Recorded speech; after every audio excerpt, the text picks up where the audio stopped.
On this episode, we discuss the challenges that come with continuing your life in Bangkok if you lose your job. So, if you've ever wondered what your options are, if you find yourself unemployed for whatever reason, you'll learn a lot on this episode of the Bangkok Podcast.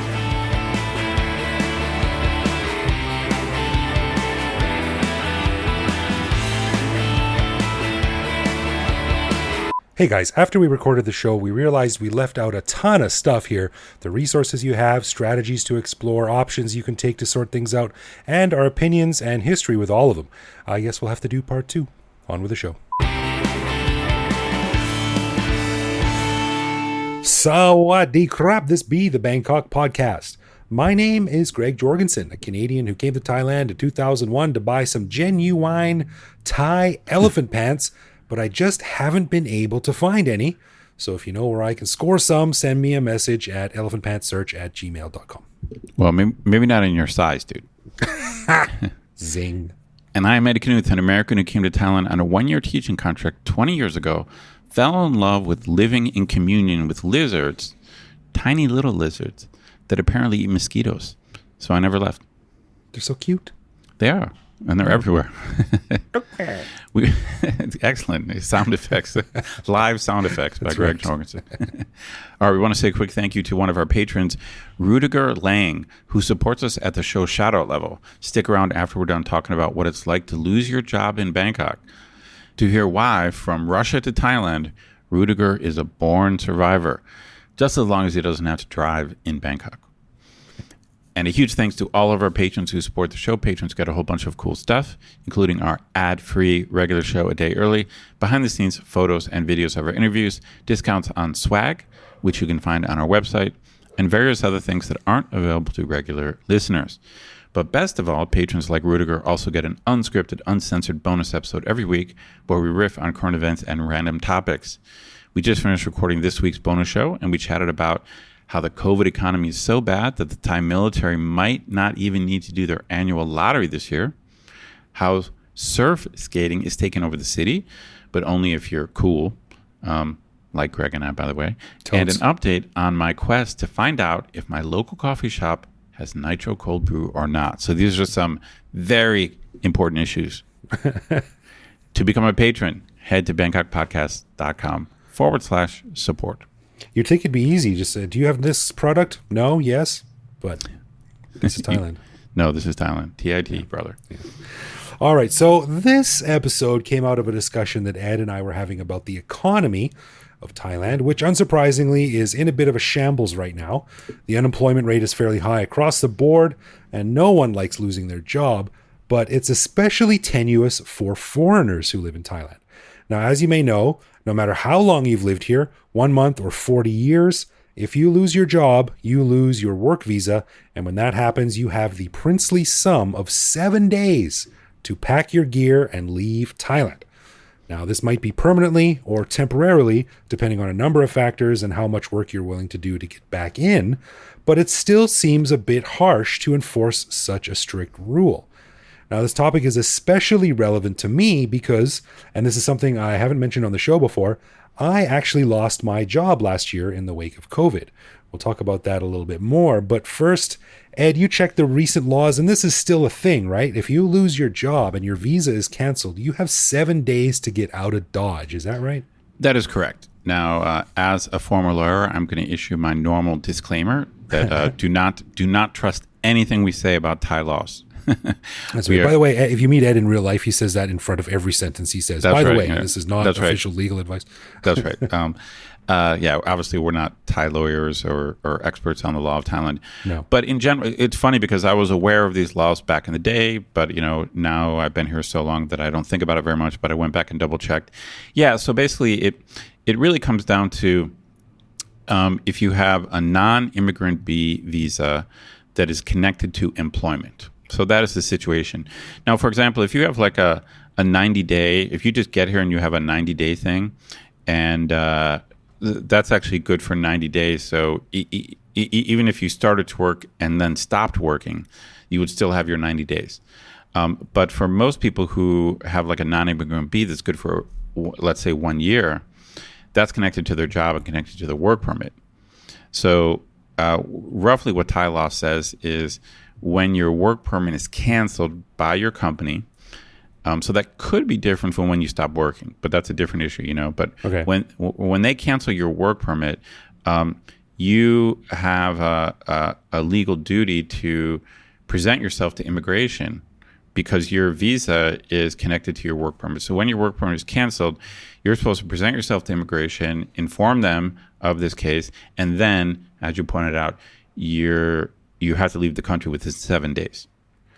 It's not a lot of time, man. Especially, I mean, this is my life. I've been here 20 years. And for anyone who's been here a long amount of time, like a week to pack up your life and beat it is not very fair. Yeah, it's, I really think a lot of Thai laws relating to immigrants, tourists are really too harsh. Now, I think in some cases, some laws are not enforced, but I don't think that's really should be the issue, because if you're supposed to get out of the country within 7 days and then you don't, let's say, well, you're really in this legal gray area when who knows what they can do to you, Right. So I think I really don't like it when people, it's usually other expats, other expats will say, oh, don't worry about that. That's not enforced. I don't accept that. I don't accept that either, because it's not enforced until it is. That's exactly right. And you never know, there's no guarantee it's not going to be enforced for you. Right. So I think that's a bad way of thinking. So it's a pretty harsh rule. I mean, the other way to think about it is you might, in many cases, if your work permit gets canceled, you might know ahead of time. So, I mean, if you're on something, for example, if you accept a job that is for one term at a school or 2 terms. Right. And then there's, expats often do have an end point ahead of time. So while technically they might have 7 days to leave, they might have been known about it for months. Yeah. And if that happens, if you get let go from your job or fired or whatever, and you have 7 days to leave, like there are ways around it. You can fly out of the country, go to the Thai embassy in Singapore or Japan or Korea or whatever, another country, and get like another, like a tourist visa. You can come back on a tourist visa. If you have another job lined up, you can leave the country and get another non-B lined up and come back. So it's not the end of your life. Right. That's right. There's 2 ways to look at it. I mean, many people, the 7 days is not really as harsh as it sounds, like I said, because sometimes they have notice. And the other situation is many employers, like if you're, there's different reasons why you might lose your work permit. Sometimes it's just was planned ahead of time and that was the job. Other times, of course, you could be fired. Things could fall apart between you and your company in terms of like good relations, or it could be an economic thing where the company has to close or is going bankrupt. There's many variables. So I just want to be clear, it's not always harsh, because sometimes the employer, if you're on good relations with the employer and your job has just finished or they don't need you anymore, then there is some leeway where they could keep you on the work permit even if you're not technically still working there. Now, I did check the law on this, and again, don't quote me, but I think that the company is not supposed to do that for more than 14 days. So from what I could tell, so it's like they can't basically keep you, they can't keep you on their a work permit if you haven't worked for 2 weeks. Oh, okay. All right. Well, that's interesting. But, these things are so dense and naughty. That's KNOTTY, not naughty like NUAGHTY. But it's hard to unpack the real truth because it often depends on who you talk to. And what this issue reminds me of the issue of healthcare in the U.S., and I'm not going to open up that Pandora's box. I was just thinking the same thing. Right. But in the U.S. I was thinking like, that is connected. Yeah. That's connected. Right. Yeah. Right. So in the States, often your healthcare is connected to your job, which to me never made any sense. Like when you lose your job, why would you need healthcare less? So it should, to me, it should not be connected to your job. Right. And in this case, I guess the connection is a little more plausible because the argument is your work is the reason you're in the country. So there's a connection between your work permit and your visa. So it's really a kind of almost a dominoes thing where once you lose your work permit, then the foundation of the visa falls apart. And even if, unfortunately, the way it works is even if your visa is, let's say, 1 year, if you lose your job then you get the 7-day thing. So it's like, so to me, it's pretty harsh where you go to the trouble to get a year-long visa, but because it's connected to your employment, that when you lose one, you lose the other. Right. And now this speaks to the broader topic that I also wanted to touch on. And this is something that I remember having this conversation with my then girlfriend, now wife, years ago, and we met, and I was telling her, like, my future in Thailand is not guaranteed, no matter how long I've been at my job, no matter how comfortable I am here, no matter how much money I have in the bank or whatever. Like, something could change, I could lose my job or whatever, and I've got to leave. Like, there's unless I get permanent residency, which offers me some more protections, or citizenship, which offers me a lot more protections. As a foreigner here, it's always very tenuous. And I agree, man. I think I've said it before. I think Thailand is very friendly to tourists and not very friendly to expats. So it's, I don't want to exaggerate it. Like I said, there are often cases where the 7 days is not really 7 days, but the bottom line is that's what the rule is. And there are plenty of our people, expats, who are, plenty of our listeners who are in a situation where, they're teaching English and the language school shuts down. Yeah. So boom, that's it. And then you're like, oh, well, I'm right. The work permit is invalid. Now under Thai law, you have 7 days to get out. And of course, you could maybe do a border run and maybe get a tourist visa, but the bottom line is you have to do that. So like, bang, right away. And also, it sucks, man. It's psychologically really difficult because you've got a job, you've got an income, you've got a relationship. Maybe you're set up, you got a little life here, and then suddenly you're like skipping from like one temporary fix to another temporary fix. Like, it's no way to live, man. That's right. And it's funny when back in the day when I was deciding on applying for permanent residency, this was really the main reason why I did it, because once I figured out like Thai law, and once I got my bearings to some extent, and I realized, wait a minute, like if I quit or get fired, I basically have 7 days in Thailand. Like, that just struck me as insane, because at that point I had only been here, like, let's say 5 years. So I was like, wait a minute, after 5 years, I've got to leave within 7 days. They're going to turn around and say, beat it. Right. And so it was kind of the genesis of me wanting to get residency, where I was like, at least I'll have leeway, so if I lose my job or want to quit, as long as I've got money, I've got a few months until my money runs out. Right. But at least I don't have to be, the clock's always ticking, I suppose. But we're all going to die one day. That clock is always ticking. But then there's other clocks too, right? Right. But damn, 7 days. Harsh. It's rough. Now, in my situation, I haven't talked about this on the show before because Ed and I make a conscious decision to not give too much information about ourselves out there. Not too much anyway, right? No one needs to know everything about us.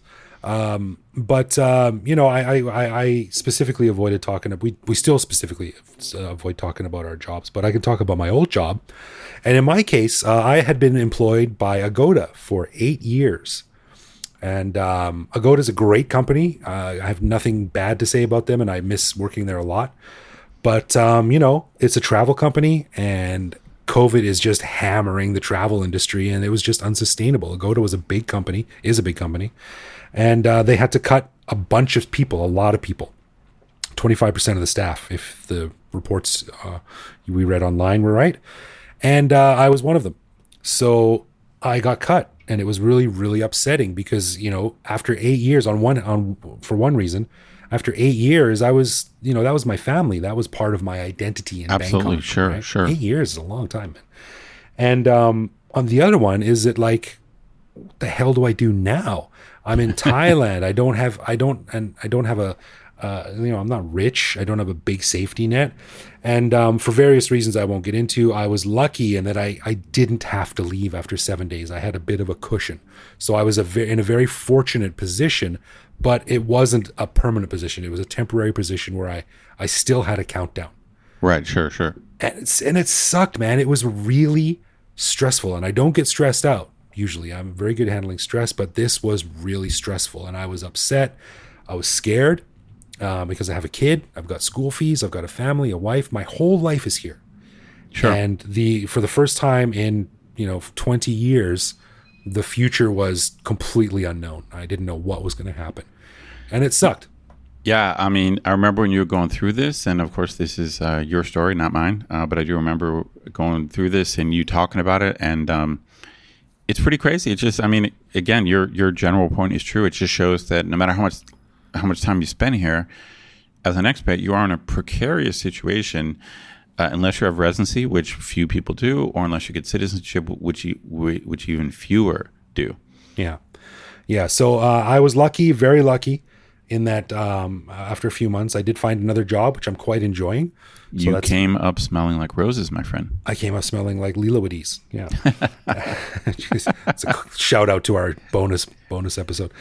Yeah, so I was very lucky that I found another job, because I know people who have lost their jobs in this whole COVID crap who have not found jobs yet, or have found something they're not really happy with. Yeah, there's not much leeway, man. And I wish on this show, I wish we could provide some kind of answer, but of course, there's no answer. It's just the way Thai law works. Yeah. And if you can snag the tourist visa easily, then I guess it's not too bad. There's a lot of people I know who make visa runs for years, but once you're on the work permit and the non-B, you kind of get used to like not having to do the border thing. Yeah, exactly. But like I said, like that's just a temporary. It's like a Band-Aid solution. Then you turn into like a Thailand Dominic Toretto from Fast and the Furious. Instead of living life a quarter mile at a time, you're like, I live life 2 months at a time. Wow. Wow. Talk about pop culture. I think that was a long walk for that joke. But it's again, unless you are lucky and find a new job, even if you do find a new job, you still have to leave Thailand. And That's get right. a visa outside of Thailand and come back, which is expensive and a pain in the ass. That's right. I mean, that's another thing is transferring a work permit, but it seems like the visa just should be independent of the job, or at least it should not be such a short difference. So for example, if you have a 1 year non-immigrant B visa and you lose your job 6 months in, I mean, like it seems like a month to me. Like when I'm just using reasonable common sense, like it seems like a month would be the minimum, right? And and the rule is basically 1/4 of that, or at least like you can extend it every month, but you need to show us that you're looking for a job. You need to show us evidence of interviews. Like you're trying to get unemployment insurance in most Western countries, right? Or Sure, something like that. But still, it's still that initial fact that you got to leave the country so quickly, and the weird thing is that, there's all different types of expats, and many expats are working for these big, solid companies. Well, they're not going to go out of business overnight, but a lot of expats are working for language schools or other whatever. They're just here doing whatever, and those things can fall apart quickly. Yeah. So it's sort of all falls back to this thing that I always go on about. Is it like, unless you've got PR or citizenship, your life in Thailand is never guaranteed, no matter how much money you make or how comfortable you are at your job. And one little change, boom. True that. It's funny because even though that's true, I know most of my friends here don't have PR and they don't have citizenship, and they somehow make it work. Yeah, man. Like when I was 26 years old, I was living 2 months. My life 2 months at a time, and it was fine because I'm a kid and I don't give a crap. But now I'm old and I have an established life and I've put down roots and I want to stay here a long time. So it sucks. It just sucks that it's so heavily reliant on my job still existing. That's right. There should be some. Again, we often do this, but I'll defend it because we're always struggling to come up with show ideas. So I know that while I'm in the middle of one show, I often come up with an idea for another show. But I think we got to get you a T-shirt. We got to do a show about that, quote unquote. That's right. But I think it's valid because it's hard to come up with show ideas. It's hard to come up with show ideas. It really is. But we should do a show on comparing the immigration laws in the U.S. and Thailand. So what's it like for a Thai person who's been in the States? How many days do they have? Or because it's easy for me to bitch and moan how it's unfair, but I don't really know what the American laws are. That's a good point. Yeah. It's like when we bitch about dual pricing, and then someone reminds me, like, a lot of places in North America have dual pricing too. A lot of parks, universities charge more for foreign students. Universities do for sure, yeah. Like it's not only an Asian racist thing. Like that's right. It's actually a legit thing in a lot of different countries. It's a general issue, for sure. We're not we digress. That's not the issue. Yeah, I mean, I just think that it's just a horrible rule that your visa. It doesn't have to be true. I mean, there's different types of visas. You can be here on a marriage visa, and there are other options. But it seems a lot of expats, their work permit and visa are connected to each other. So it's like when one falls, the other falls. And those other options are very expensive. Like, so my, when I got let go from Agoda, I was like, okay, well, my fallback is to get a marriage visa, but then I need 400,000 baht. Right. And that's a lot of money for most people. Yeah, for sure. So it's not something you just turn around and be like, oh, I'll just take option B, no problem. Bam, bam, bam. Well, we don't have a solution to the problem, but one thing I would just say to the expats out there, listeners who are in this situation, is you should be very aware of this, and you should be planning ahead. Yeah. If you again, like, it's not that big an issue if you're on good terms with your employer, because often, like I said, I mean, I think technically they're only supposed to keep you on for 14 days, but I think that's probably something that is very difficult for the government to know. So, I mean, if you're on good terms with a company you're leaving, they might say, "Hey, we'll just keep you on for a month." Then Right. you don't have to worry about it. So at least be aware and plan ahead. Yeah, as they say, Thailand is a land of smiles and the land of plans B, C, D, and E. Because sometimes there's anyway, be aware of the laws, be aware of the regulations, and be aware of crossing them, because like we said earlier, you probably won't get caught, but you don't get caught until you do, and then you're in trouble. That's right. Yeah. Stay safe, everyone. All right, let's get into some love, loathe, or live with, where one of us picks a particular aspect of living in Bangkok, which we then discuss and decide if it's something we love about living here, loathe about living here, or have come to accept as something that we have to learn to live with, no matter how we feel about it. And this week it is my turn. I have all the power. Cool, hit me. And it's a simple one this week, Ed. What do you think about Satang coins? Worthless. Worthless. It's funny, this debate about Satang coin in Thailand, because I remember in the 90s in the U.S. arguing with my friend about how we should get rid of pennies. Right. So I think the U.S. should get rid of pennies. It's ridiculous, and we should have dollar coins. So you still have pennies in the U.S.? Yes, we do, of course. Canada got rid of them like 10 years ago. For real? Yeah. So Yeah. put me down. Unless I've radically missed something happening in the U.S. The penny still exists. So in the 90s, I was saying we should get rid of pennies and have dollar coins. And so, yeah, the stang are just ridiculous. Even just to be clear to our listeners, so 1 baht is 100 stang, right? Yeah. And so there actually are coins for 50 stang, half a baht, 25 stang, right? A quarter of a baht. Quarter of 1 baht. And then 1 stang. So, I mean, Is there 1 Satang coins? I mean, there must be. By stang coin, you mean 25 or 50 is what you're saying? Yeah. Okay, that makes much more sense. Yeah, I doubt that there must be, but they're not in use anymore, right? Probably. I mean, who knows? Has to be an old thing. Yeah, I think just the 25 and 50 Satang coins are in use. I mean, I would probably be in favor of just getting rid of the 1 baht, but it's a little bit different, in here, because here it's basically 30 baht to the dollar as opposed to 100 cents. So there's 30 baht to, Yeah. I hate stang, and it's funny. This actually burns me because my ferry ride across the river, which I have to do every day when I'm working at my university, is 3.5 baht. Oh, really? I'm getting ripped off, man. My ferry's 5. Oh, really? No. So I have to deal in I deal in stang coin all the time. Oh, I've got tons of 25 and 50 baht, 50 stang coins, and I detest them. So I'm a loathe. Can I buy them off you? I'm serious. Hell yeah, dude. Because you know what I do? I'm a live with, because I think they're stupid and pointless and they should probably get rid of them. But I keep them because I've got a little old whiskey bottle over there that I'm filling up with Satang coins that I'm eventually probably going to, do a treasure hunt with my son or something and bury them in the in the garden and be like, oh, look, a bottle full of gold. From now on, Greg, you can have all my stang coins. Sweet. All right. The next episode's going to be like, what do you think about 100 baht notes? Useless? Give me all your 100 baht notes. Yeah.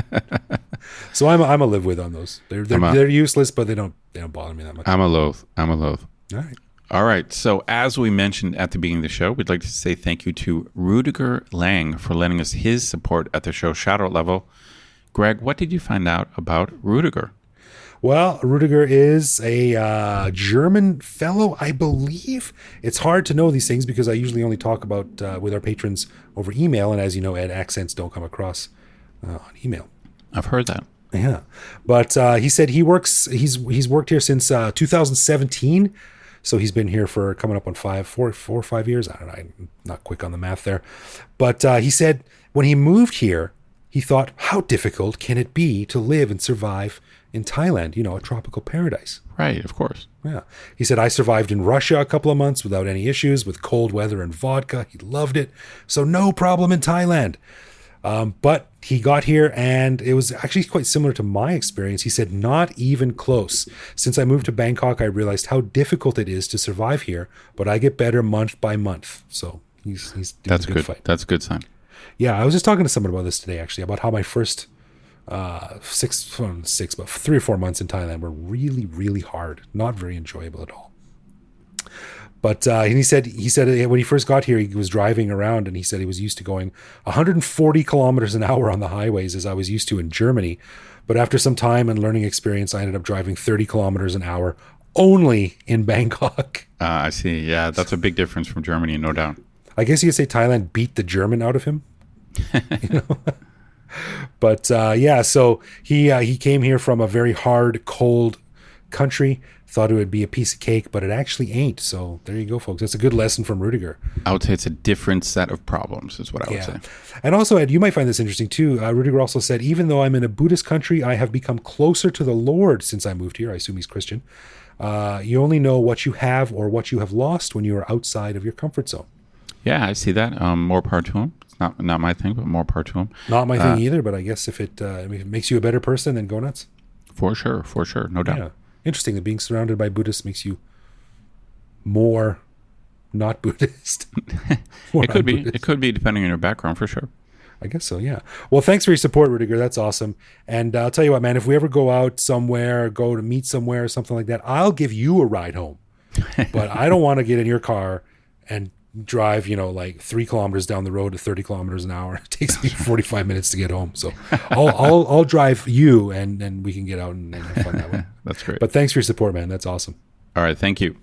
Okay. A final thanks to all of our patrons who support the show. Patrons get a ton of cool perks and the warm, fuzzy feeling knowing that they're helping support the show. Find out more by clicking support on our website and connect with us online. We're Bangkok Podcast on social media, bangkokpodcast.com on the web, or simply bangkokpodcast@gmail.com. We love hearing from our listeners and always reply to our messages. True that. You can also listen to each episode on the YouTube. You can chat with us on the line, or you can even reach out to me directly on Twitter or Instagram, where I am BKK Greg. Thank you for listening, everyone. Take it easy out there. Stay safe, and we'll see you back here next week.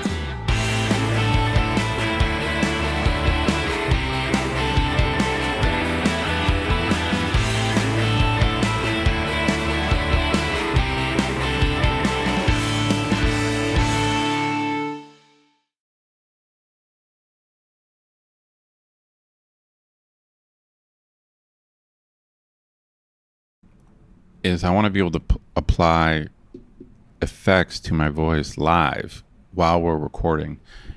Not some crazy effects, but just things like, some compression and some EQ. Like there's all kinds of ways to make your voice sound better. Like I want it to be applying it live, like right now, automatically, so it's in the file. I want to do one where I'm talking to you, but it sounds like I'm talking to Jennifer Lopez or something. Like that'd be pretty cool. The echo would be different. That's right. All right.